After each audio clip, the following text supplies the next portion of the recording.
60 ans qu'avec les équipes de COP24, Sociovision et quelques autres, nous essayons de comprendre le changement dans nos sociétés vivantes d'Europe de l'Ouest et d'Amérique du Nord. Comment ça se concocte, comment ça bouge, qu'est-ce qui fait que ça bouge, dans quelle direction ça va. J'ai d'abord pensé que nous nous modernisions très vite. On a commencé tout de suite après la guerre, nos recherches. Puis, après quelques années, je me suis mis à parler en reprenant les termes qu'utilisait Norbert Elias, le grand sociologue allemand, le processus de civilisation. Notre civilisation bouge, elle se transforme assez profondément. Et depuis quelque temps, j'ai envie de parler de métamorphose. C'est plus qu'un processus de civilisation.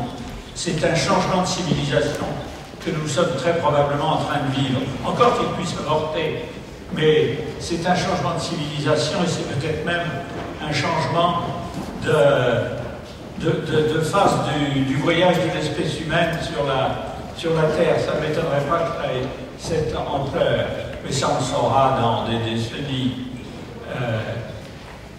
Métamorphose, la société, on peut la considérer comme un organisme vivant. Un organisme vivant qui a ses mécaniques propres, qui est animé d'enchaînement, qui font qu'il se maintient, qu'il se transforme, qu'il change, sans que nous y puissions grand-chose. En tout cas, sans que nous en soyons conscients. Ça se passe en partie en dehors de nous. Cette métamorphose qui est amorcée, elle pousse en avant des valeurs, des dimensions humanisantes, des dimensions qui nous remettent d'accord avec la nature, qui nous centrent sur l'optimisation de la situation de l'humain dans la nature. Si ce que je crois en train de se fait réellement, nous serons en bien meilleure situation pour affronter les défis colossaux, défis géopolitiques et défis écologiques auxquels l'espèce humaine est aujourd'hui confrontée. Alors, de façon très schématique, vous excuserez du côté caricatural que ça va prendre, je voudrais attirer votre attention sur quelques aspects de cette métamorphose que nous vivons. D'abord, son cœur, d'où ça vient. Pour moi, dans ces phénomènes, on peut toujours faire remonter les origines un peu en avant. Mais nous sommes bien entrés dans la métamorphose, on ne le savait pas à l'époque, depuis de l'ordre d'une centaine d'années. Au cœur de la métamorphose, il y a trois changements qui me paraissent essentiels. Un changement des modèles de personnalité dominante, un changement des formes et des fonctionnements du tissu social et un changement des techniques de communication. Ces trois changements, ils sont successifs dans l'histoire de l'Occident, mais il arrive un moment où ils font système et ils nous emmènent ailleurs. Changement de personnalité. Nous avons eu en Occident, dans la civilisation européenne, une dominante de personnalité rationalisée. On fabriquait des gens rationnels, artificiellement rationnels. Il n'y a que la rationalité qui est bonne, il n'y a que l'intellectualité qui est bonne, il n'y a que les idées claires qui sont bonnes. Le reste, c'est on pourrait dire des rebelles de bonne femme, des trucs négligeables que les gens sérieux. On repousse l'émotion, on repousse l'intuition, on repousse le corporel. Or, à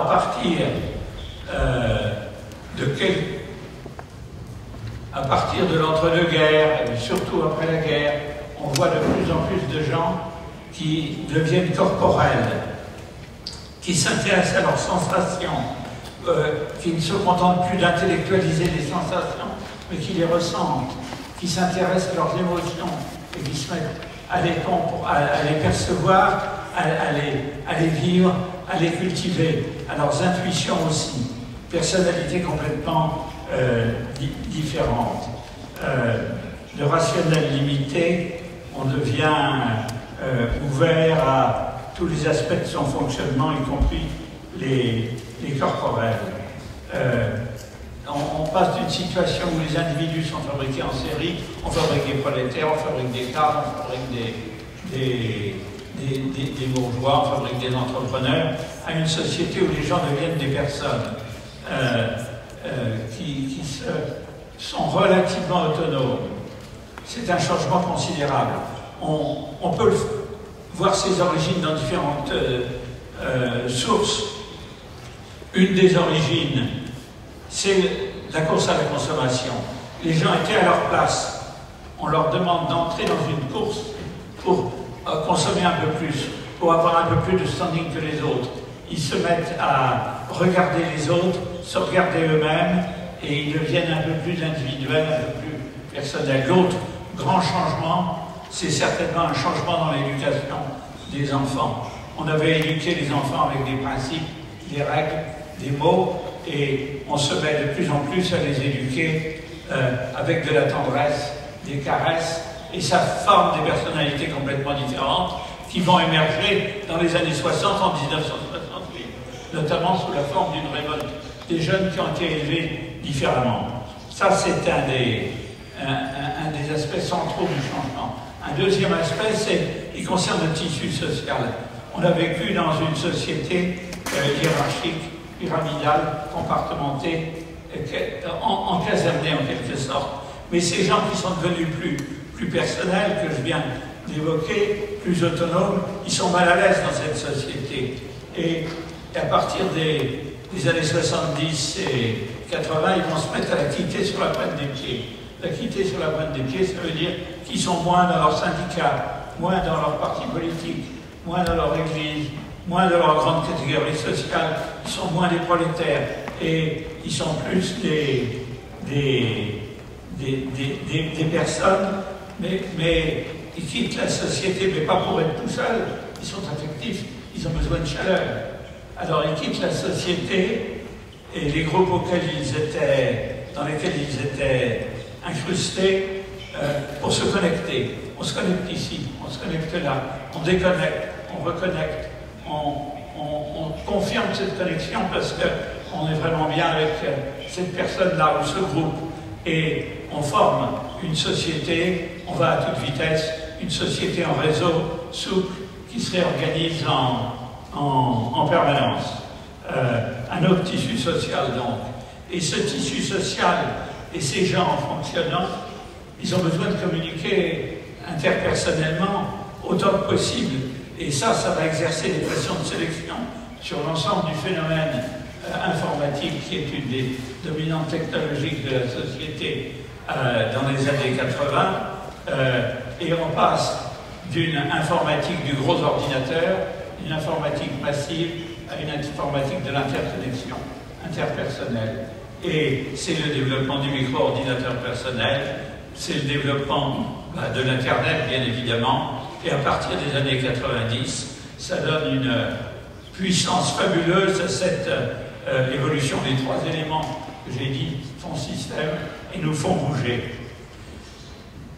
Bon, deuxième point sur lequel je voudrais attirer votre attention, c'est l'étrangeté de cette nouvelle personnalité qui devient dominante chez nous. Nous restons des gens rationnels, plus rationnels qu'on n'en a jamais fabriqué. L'Occident a développé la rationalité, la science rationnelle, jusqu'à un point extrême.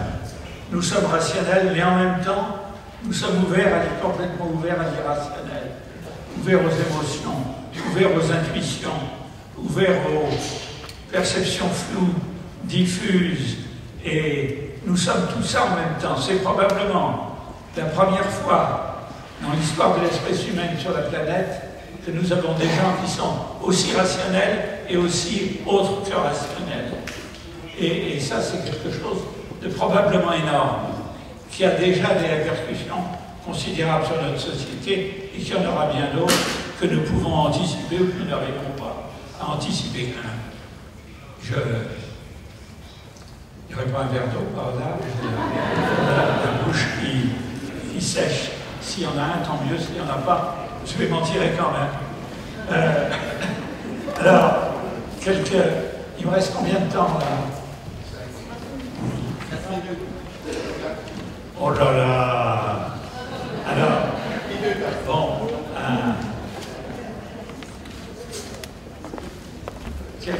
quelques aspects, cette étrange personnalité.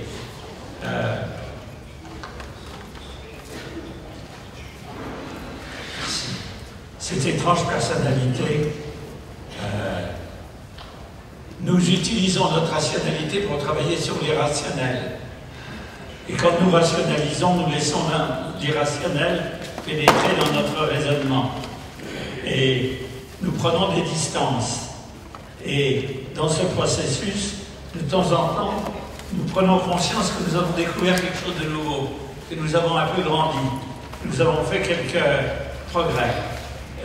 Et nous entrons dans un vécu où en permanence, nous avons le sentiment que nous pouvons aller plus loin, nous pouvons creuser un peu plus.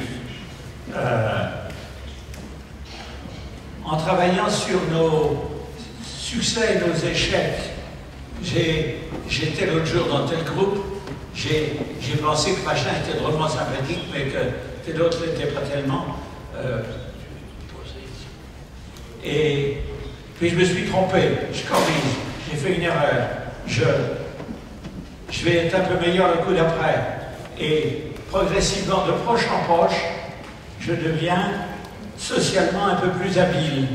J'anticipe un peu mieux, j'ajuste un peu mieux, je deviens un stratège redoutable en quelque sorte. Je fais de meilleurs scénarios auxquels je pense à peine, mais un petit peu, puis je les améliore, et il se développe quelque chose que j'ai appelé la socioperception. Nous devenons des socioperceptifs extrêmement habiles, et nous savons démolir des ensembles sociaux, en construire d'autres, nous savons intervenir. Troisième aspect, cette double personnalité nous aide à prendre conscience que nous avons été manipulés. Avec la course à la consommation, on nous a manipulés. Avec la croyance dans le progrès, on nous a manipulés. Avec la croyance dans la lutte des classes, on nous a manipulés. Avec l'engouement nationaliste, on s'est fait manipuler. On ne se fait plus manipuler. Ah oui, mais ça n'a pas de sens.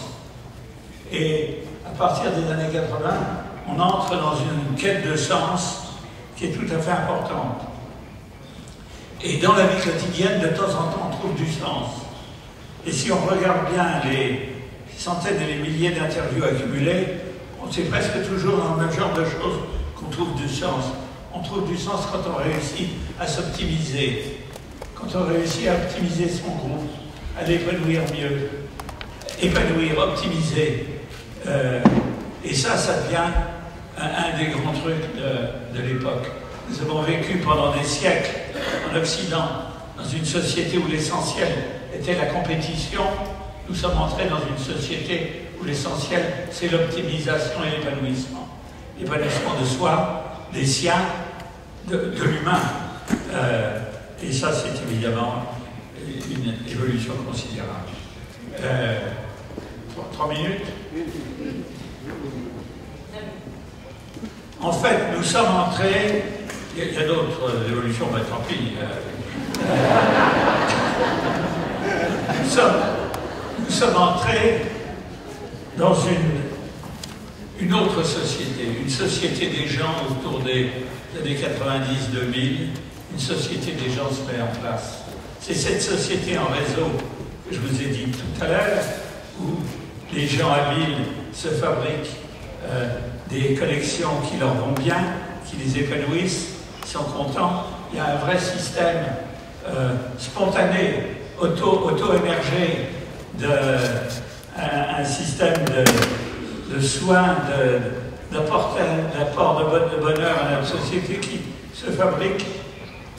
Et il y a parmi nous de plus en plus de gens qui ont envie de faire du bien à la société, de se faire du bien à eux-mêmes, et qui se connectent pour faire du bien. Et on voit se développer au cours des 15 ou 20 dernières années une foule de, je ne sais pas comment les appeler, je les ai appelés de nouveaux animaux. De nouveaux animaux, c'est des petits réseaux, des petits groupes, des plus grands groupes qui impliquent des gens, des entreprises, des bouts d'entreprises, des bouts de pouvoir public, des associations, c'est des think tanks, c'est des do tanks, c'est des lanceurs d'alerte, et finalement c'est une nouvelle société dont nous sommes à peine conscients, qui est déjà complètement vivante est complètement constituée. Et cette société, elle fonctionne de mieux en mieux, mais parmi les anciens pouvoirs, il y a des résistances considérables. La démocratie telle que nous la pratiquons, démocratie représentative, partisane, bureaucratique, hiérarchique, tutélaire, est complètement en porte-à-faux sur cette société. Cette société la grignote un peu, mais pas complètement, et ça la bloque. Et quant à la vague de financiarisation qui envahit le monde depuis 20 ou 30 ans, elle bloque un nombre considérable de grandes entreprises que ça freine dans leur capacité à tirer parti de la nouvelle société et que ça bloque. La métamorphose est bien avancée, mais elle pourra encore avancer. À nous d'en prendre soin. Et je pense que ce genre de forum doit beaucoup nous aider à en prendre soin. Merci.